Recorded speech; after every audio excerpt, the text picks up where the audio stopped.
Greetings, Earth enthusiasts. If you ever wondered about the incredible perspectives our planet has to offer from high above, you're in the right place. I am Dr. Clive Coetzee, and I'm thrilled to be your guide on this captivating journey into the world of remote sensing. Welcome.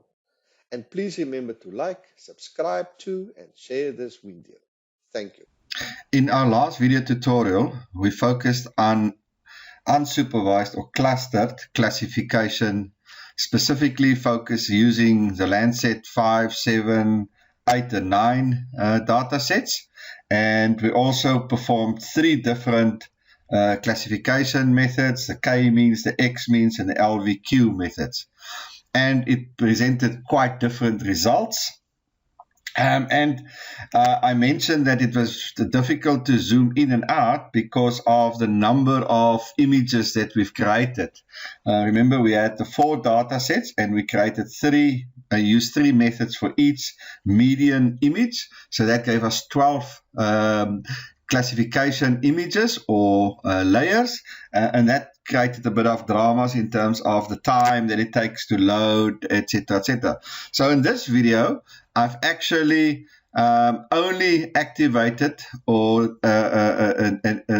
LandSat 9 medium image, and so we're only going to focus on the LandSat 9. Let me just quickly go there. So we're only going to focus on the LandSat 9 classification. Okay, remember this is unsupervised, meaning the algorithm identifies the spectral images, and based on the number of classes, it then allocates the different features based on the spectral images within these classes, and it gives you a result. Okay, so I'm not going to go through the LandSat 5, 7, etc., etc. We're only going to focus on LandSat 9. Remember, the first thing is, as per the previous video tutorial, you must create your training cluster. Now, in our case, our training cluster is this specific area here, which is a polygon, which we created through using this polygon function here. And we just gave it a name called regional cluster. Now, as I said, the algorithm will use this for training, and then based on this training, it will extrapolate it to the rest of my region of interest. Okay, so first thing, you have to create a training cluster. Okay, I've got a scale as 30, 300. Again, ideally you should make it 30, but again, because of the number of layers that we're going to create, 30 becomes problematic in that it takes up all the size and you run out of time. So play around with your scale so that it's the lowest level but still permitting you to run the functions. And then our number of pixels is 500,000. Again, play around with it depending on the number of layers you're going to create, etc., etc. Obviously, you want the scale, the lower the better. Okay, anyway, so you create your training sample. As I said, initially we train this training sample, okay? And as I said, in this case, we are using 3 different methods, the KMeans, the XMeans, the LVQ method. Remember, there are other options that you can use. For this video tutorial, we're only focusing on the 3 of them. The KMeans and the LVQ is fairly similar in its visualization parameters, whereas the XMean is a little bit different. The KMeans and the LVQ, you say the number of classes, the maximum number of classes you want. And the algorithm will do that.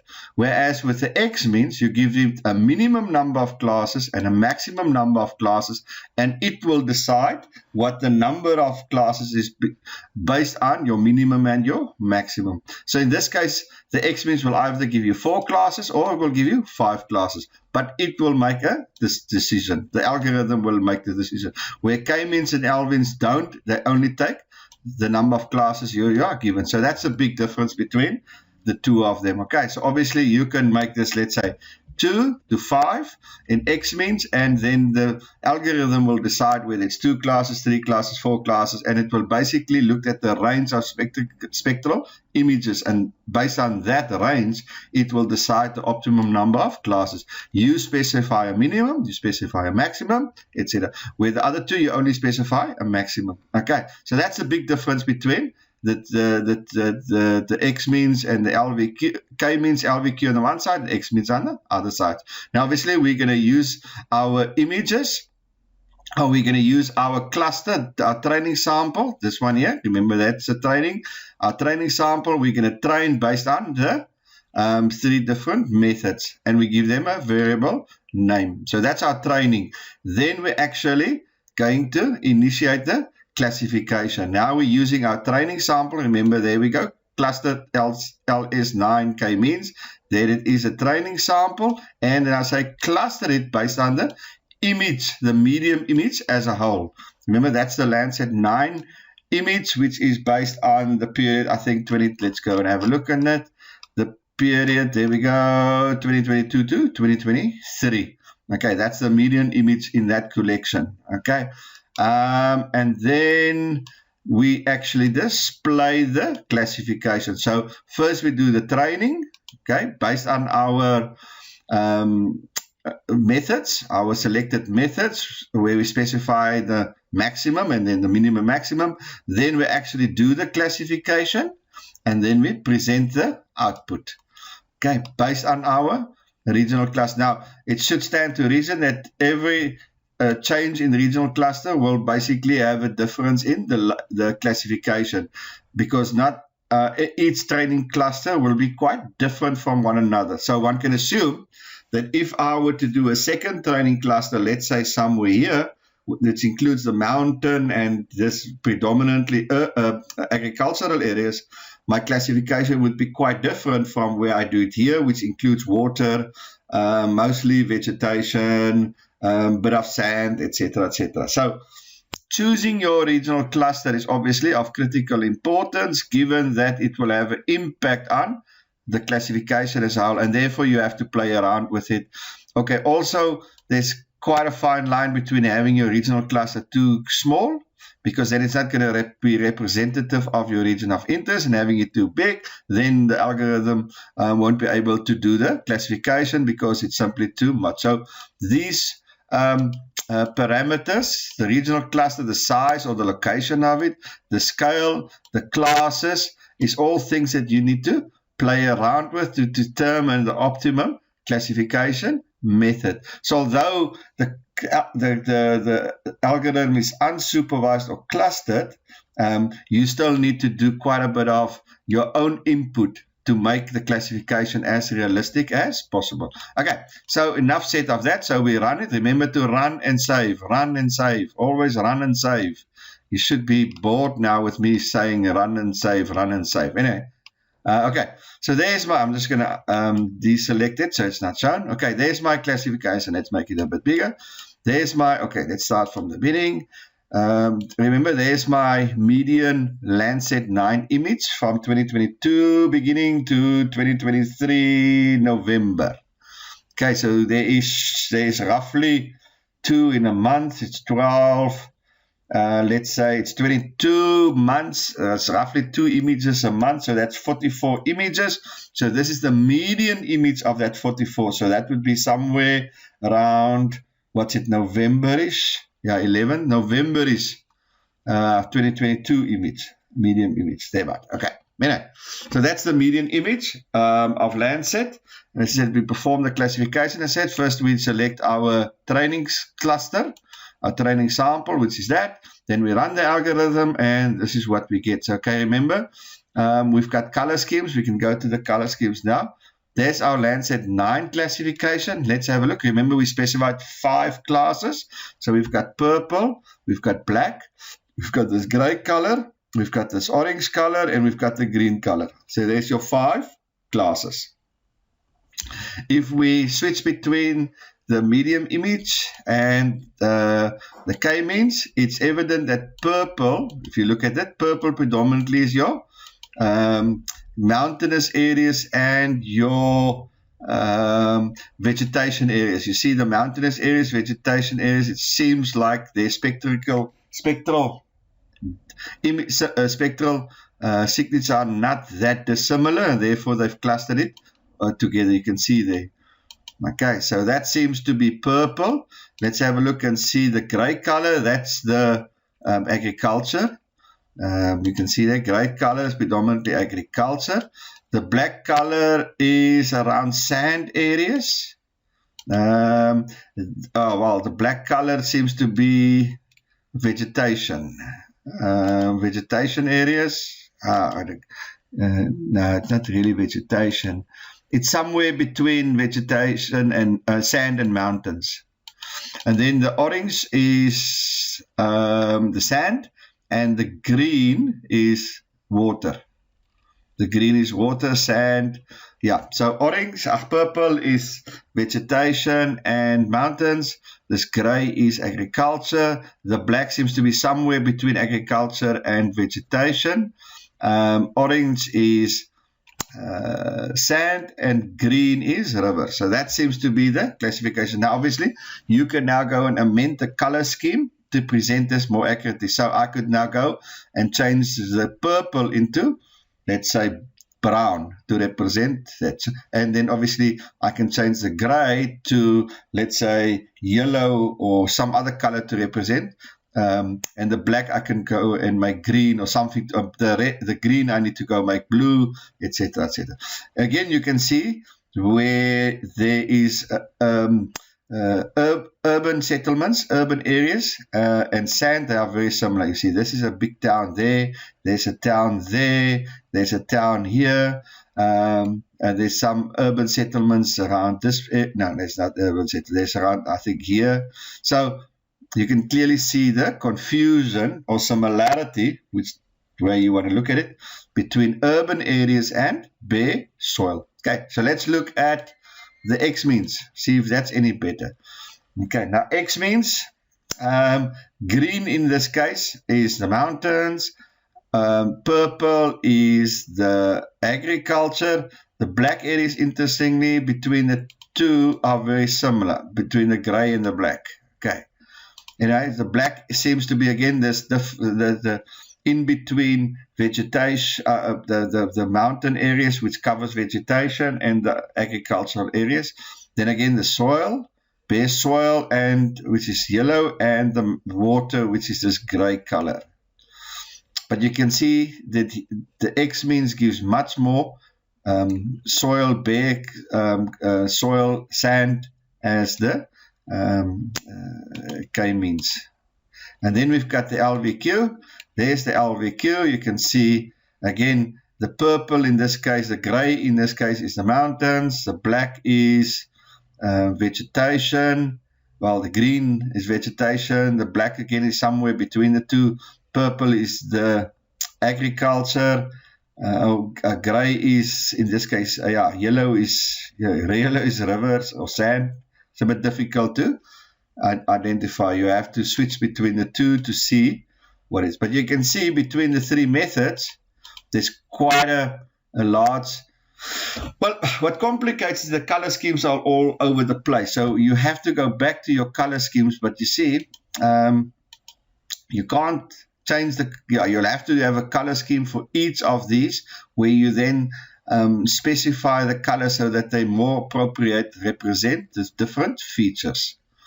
Okay, now, interesting enough, okay, so there is the unsupervised or cluster classification. Now, let's for intersect change that to 6 and make the XMeans between 2 and 6, so the computer decides the optimum classes. Let's make that 6.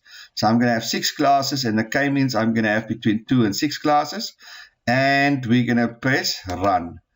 And then let's see what the outcome of that specific classification looks like. Remember, the XMeans is where the algorithm decides the number of optimum classes based on the spectral signatures of my region of interest, the different features. Okay, so let's zoom in. I'm going to just close that. Let's make it bigger. You see the classification methods do take a bit of time, especially if you zoom into it. Now imagine if you only had the 30, how long it will take, etc. Okay, so something is happening. I would assume that this would be the first one. That would be the KMeans is the one that's loading now. You can see there it gives you the status of the layers in terms of its uploading. Now, obviously, it depends on your internet speed. It depends on the day of accessing the Google server, Earth Engine server, and all of these sort of things, your speed. Okay, so there's the XMeans in general. You can see, well, it's now starting to overlay it with the KMean starting to overlay it with the XMeans it's almost done. And so you can see there, there's the XMeans, it's basically loaded. The KMeans, the XMeans is basically loaded, and then the LVQ is basically loaded. So that's why I say it's going fairly quickly. Okay, so have a look at the XMeans. Remember, what we've done now is we've increased it from 5 to 6. And you can see it's quite different to the XMeans with 5 bands, 5 classes. You can see it's quite a bit different in that there is more closer appropriate. This yellow is more appropriate to the sand areas. Yellow is, and the black is more relevant to the agriculture. They've got this purple here, which I would again think would be somewhere between agriculture and the mountains, so the vegetation thereabout. Green still is the river. So this looks quite a bit different. Let's look at the XMeans, see what. Now the XMeans, let's see how much the number of classes that it determined. It's got purple, it's got black, it's got green, it's got orange. Let's start. It's got black, it's got green, it's got grey, it's got purple. What else? It's got, let's go again, purple, or grey, black, green, orange. So it's decided to do 4 as the number of except if I miss a color. I can't see missing a color. Now, obviously, we've made a big boo-boo here. We've made a big mistake here. Remember, we've got 2 and 6 and 6. Now, remember, we forgot to adapt our palette. Remember, our palette is still 0 to 4. So we have to make it to 5, to 6. What did you say? Remember, it's going to display it. If you look at it, it's going to display it using that visualization. 6, 6. Okay. So remember, we made a boo-boo here. We've only got 1, 2, 3, 4, 5 colors. And so we have to make it 5 and 5 there. So let's run it again. So let's make another color. Let's say blue. Blue. So remember to do this now. To add the visualization, to adapt the visualization parameters. And let's run again. And that's something that we forgot to do now, is that we've made the changes within the training to identify classes, but we never updated the visualization parameters. So it's still using the visualization parameters of 5 classes, etc., etc. Okay, so that's quite important. Remember that, please make a mental note that when you change the parameters or the number of classes within your code or your training sample, remember to change the visualization parameters. Okay, so now let's take the LandSat 9 off there. Let's see, hopefully that will now, let's make that Roy. Okay, so there it's, you can see there's already a blue in here. So this would be the KMeans. We can see there, that's the blue coming. So now they've definitely included blue areas. So you can count, it's a gray, it's a purple, it's a blue, it's a black, it's the orange, it's the green. There's your 6 classes. And you can see there's much more variety, much more differences or delineation or a difference, between that. Okay, so there is the XMeans. Let's have a look. There's the KMeans. Let's have a look at the XMeans. It will also load. Almost done. We'll see now. And there's the LVQ method. Also done. Okay, so almost. There we go. Done. Okay, so let's quickly have a look at the XMeans to see the number of classes. It's got gray, purple, green, black. So it went for 6 classes as well. You can see it's got much less bare soil than no, it's KMeans also don't have a lot of bare soil. So it seems like, let's have a look. This one had the most bare soil. Yes, it's basically blue all around. So a lot of number 6 and stuff. Now, to get the actual classification or the number of the classification number of each of these methods or features, you go just to inspector, you go to a specific area. Let's say, let's make it that specific area, and then we get the inspector going, and it will tell you. Let's go there. So in KMeans it is class 4, in XMeans it's class 4, and LVQ it's class 4. So in each cases it's the same classification. You can see it's the same. And let's just see if it's the same color. Yellow, yeah, and what was it there? Let's make sure it's there. Okay, so let's point to there. Okay, so we know that's all yellowish. We know that. So if we go there, that's yellow, and it's yellow. So it's all 4 cases. It's yellow, 4, 4, 4, and 4. Okay, so yellow. Also, this area is classified exactly the same between all 4 locations, or all 3 methods. So bare soil seems to be classified similar. Let's have a look at. Let's see. Let's have a look at. Let's open the LandSat 9 image. This is agriculture here. Let's go there. So let's okay. So 3, 3. So 3, 3, 3. So it classifies agriculture as 3s. Okay, but you see the color. Yeah, it's all purple. Oh, roughly purple and black. Okay. So it classifies them roughly the same. Let's have a look at this place here, which is, let's have a look at water. Let's see. Let's make this area. What is that? Let's look at vegetation. Let's look at vegetation. There we go. That area there. That's vegetation. It's blue. Blue is purple. Let's have a look and see. So that's a grayish color, I think. That is also gray. So it's all gray, it seems. Yeah. Except this one is blue. With the LVQ, it's blue. You can see so the classification is 0, KMeans 0, and XMeans and LVQ, it's classified as 5. Yeah, you can see that it's quite a LVQ, it's blue. KMeans and XMeans, it's gray. So there's a bit of a difference there.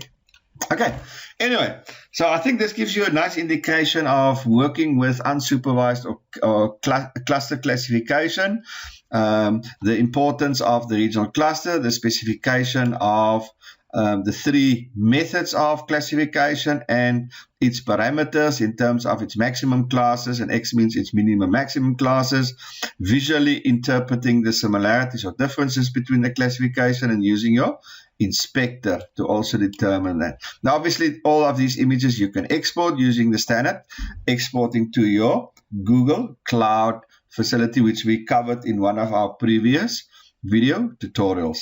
Thank you for watching with me, and thank you for joining me on this fabulous journey, this journey of remote sensing, the journey exploring some new and exciting methods and techniques and data and all of these things. I'm thrilled to have you on board, and I'll see you on the other side.